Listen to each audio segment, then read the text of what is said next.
Hi friends, this is Krish, the Urban Naxal. I'm called the Urban Naxal because I say these unpleasant things, unpleasant truths, which need to be told to the common man. And I say them very bluntly without any political correctness. And often I say things that people hesitate to say. I say things that make sense, but make sense in a very amoral way. So I have said this before, I am saying this again. If you are a person who is suffering from economic distress by paying EMIs to the bank, especially large EMIs on your home loan, etc., and your home is nowhere near delivery, then please stop paying those EMIs to your bank. I say this because I know that paying EMI out of a salary is a huge sacrifice that you make. In a normal time, it is a necessary sacrifice, but at a time like this, in the coronavirus crisis, where your income is not assured, where your job is not assured, or your business may have gone to the dogs, this is a time for you to think of self-preservation. Friends, let me tell you this very clearly. If a builder's project runs into trouble and he has taken a project loan, he will happily and very quickly default on the project loan. He does not hesitate. If an industrialist has taken a huge project loan, and if he finds that his income has stopped, he very quickly defaults on such loans. He will default, he will stop paying the EMIs, he will tell the bank very quickly, very happily, without too much hesitation, that this is a force majeure. That coronavirus is a force majeure, an act of God, and therefore he is unable to pay. Because of reasons beyond his control, he is unable to pay, he does not have the income, etc., etc. He does not have the revenue, his project has failed, or whatever it is, and he expects the system to understand. This is how one would say the bade log, the big people, behave. And because of that, lot of bank loans turn into non-performing assets. But the common man, the ordinary man, the middle class man hesitates. The middle class man knows that the system does not favor him the way the system favors the big shot. And so the middle class man hesitates before saying to the bank, boss, this is a force majeure event, I cannot pay. But it is necessary. It is necessary for you guys to be able to do this. Do this as an association, if you guys can form an association. For example, all the people who have come together in a particular project, those who have invested or those who have purchased properties in a particular project and have taken bank loans, can get together as an association or even a proposed association, not necessarily a proper registered association. Draft a letter, say that this is a force majeure event, we are unable to pay the EMIs on this home loan. This house, which is supposed to be delivered to us in, let us say, December 2021, it is unlikely that the house will be completed anywhere in the foreseeable future. Besides that, our incomes are now at stake. There is a big question mark. You don't have to be very specific. If you are part of an association, you don't have to be very specific, because some people will have more economic distress and some people will have less economic distress. Some people will have lost their entire business. Some people may be having some revenue, but it will be like 20, 30, 40% of their revenue. But please keep in mind, a 40% revenue is not a long-term formula for survival. With 40% revenue, you are probably able to pull on for the next 2, 3, 4 months. But if the situation does not drastically improve after that, then Someone who is getting gone with 20, 30, 40, 50% revenue will have to fold his business. He will have to come out of business. That is the way businesses run. Those who are earning salaries and their salaries have been slashed, or those whose jobs are now at risk because of the change in industry status, they have to say very clearly to the bank that, boss, we are in an economic crisis. It is a force majeure event. We cannot pay this EMI. Restructure the loan. And by restructuring the loan, it is not just a simple moratorium you are asking of a couple of months, 2 or 3 months. What you should say is, whatever, you should ask for a reasonable amount of time, which is not 2, 3, 4 months, which is like 12 months or 18 months.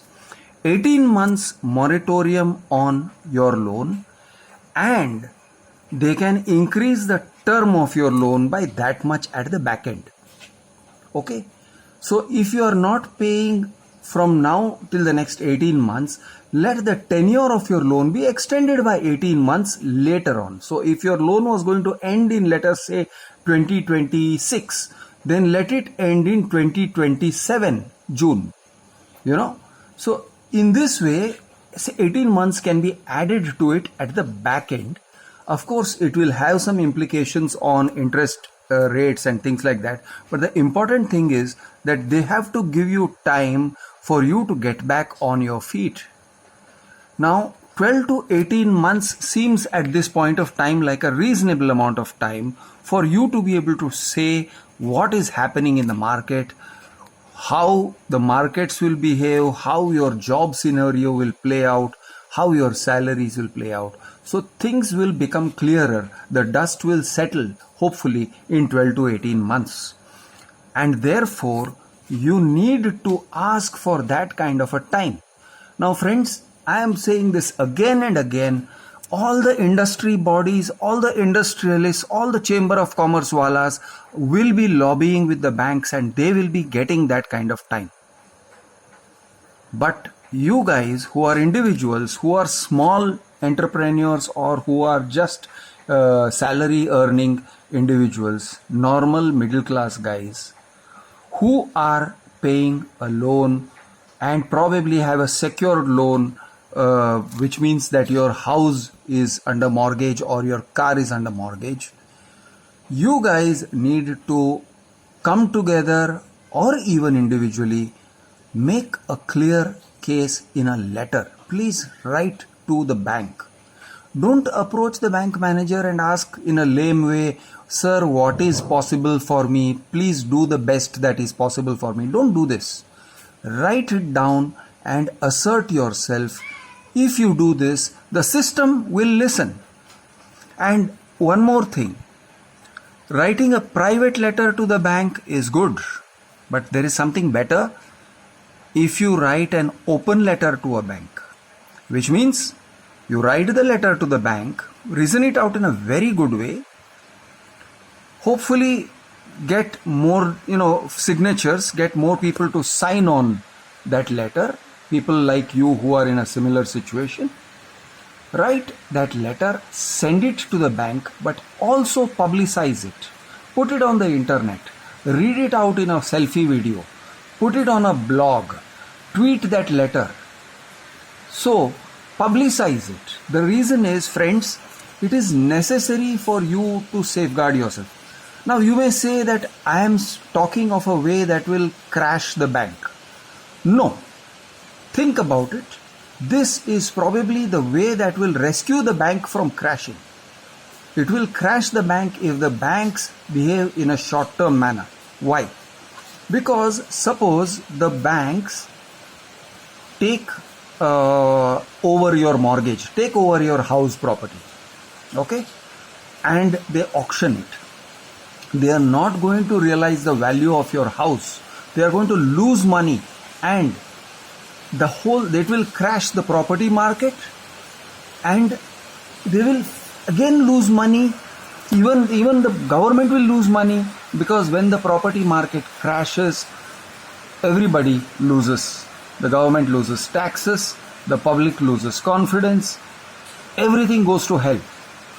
So, if the banks and the public cooperate together to preserve the value of the house by not selling it in auction, then the banks will benefit from it in the long run, and you guys will also benefit because the value of your house will be preserved. If they sell your house and crash the market, the banks will be the bigger losers. You guys who are paying the EMIs, it makes sense. If you are not able to pay comfortably, please look into the future and safeguard your capital. Keep your money with you, because you will need the money for medical treatment of your family.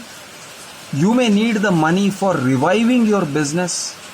You may need the money for all kind of emergencies which are completely unforeseeable in today's scenario, but which will happen. Please believe me, we have absolutely no idea what the coronavirus is capable of doing. We have absolutely no idea how long it is going to take, what kind of a death toll it is going to take, and those who are left alive, what kind of medical attention they will continue to need, because some of the people who come out of it may not come out of it intact. They will not come out of it with their full health. They will be badly affected. Their health will be badly affected. They will need long-term care for their heart or their lungs or their kidneys or something. Okay, people may survive coronavirus but with damage, with long-term damage. They may survive with strokes, which means brain damage. They may survive with a heart attack. They may survive with lung disease, chronic lung disease. They may need oxygen therapy for life, or they may need dialysis if their kidneys hurt, or all kind of organs are injured by the coronavirus disease, even if people survive it. Think about one or two of your family members who require such care. You will need the money that today you are paying as EMI. You will need that money. So please preserve yourself, preserve the financial health of your family. Look into the long term. Don't be led away by the misleading idea that the economy is almost normal. The economy is not normal. Friends, couple of days ago it was there in the newspapers that Mumbai's municipal corporation, which is the richest municipal corporation in India, earned only 20% of its regular revenues. That is, last year in the same quarter they had earned X revenue. Today, this year, they earned only 20% of that, which means they lost 80% of that. Now, this is an indicator of what is the state of health of the entire city. Think about it as a small cross-section of the entire nation. Something similar has happened. Everywhere, civic bodies, government will be gathering revenues which are a mere fraction of their revenues, and private sector also will be earning revenues which are a mere fraction. Maybe it is not as low as 20%, maybe it is 40%. Okay, let us assume for a time being that only 40% or 50% has been lost. Even then, the entire economy has been cut down to size to 50% of what it originally was. Do not underestimate the coronavirus. Just because you guys are living comfortably in a house and nothing seems to have changed, don't underestimate it. Everything has changed. Before coronavirus and after coronavirus are like two different eras, two different economies. Okay, it is like pre-World War I and post-World War I, and pre-World War II and post-World War II. The two things are completely different.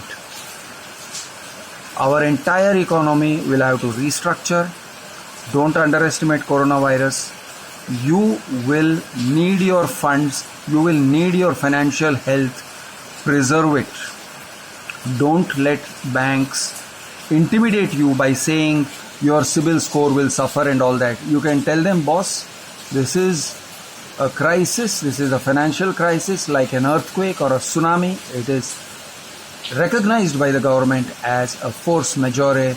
You cannot not recognize it. You have to recognize it, and you have to give us a reasonable amount of time. Friends, don't be pressured. Don't be under pressure of finance companies and banks. Don't go into this thing about honesty. यहाँ पे honesty की बात नहीं है. This is not about your honesty and your integrity as a loan taker. Don't go into that place in your head. Please think immediate term. Don't say, oh, in the long term it's going to work out and all that blah blah blah. Because if your money goes out of your pocket and then your bank sinks, boss, you are done. Okay? And if your builder does not deliver that house on which you are counting is only an imaginary asset, it is not a real asset. You have no idea when it is going to be delivered to you. You have no idea when you are going to get the possession. So if they are going to take it and mortgage it, if they are stupid enough to take it and mortgage it, let them take it and mortgage it, but preserve your capital. Keep your money in your pocket. Take care of your own money now, and it has to be with you. Safeguard it. Don't leave it idhar-udhar. Okay, be careful. Watch your bank very carefully for signs of failure. If you see any sign of failure, please withdraw your fixed deposits, withdraw your money, put it into whatever other asset, maybe just keep cash. But please be careful. Don't pay your EMIs recklessly. Now I know that I come across sounding like a dishonest scoundrel, but that is precisely what survival is.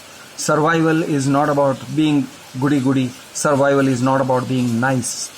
To survive, you must do the things that it takes to survive. So I am telling you guys, industrialists would do this without a second thought. Builders do this without a second thought. That is why the banks are accumulating these many NPAs. But you guys, the middle class, you hesitate. You hesitate too much. Please take my advice. Be careful. Keep your money in your own pocket. You're going to need it to survive and to come out of all this. Thank you and Jai Hind. I am Krish, the Urban Naxal, your friend. Good night.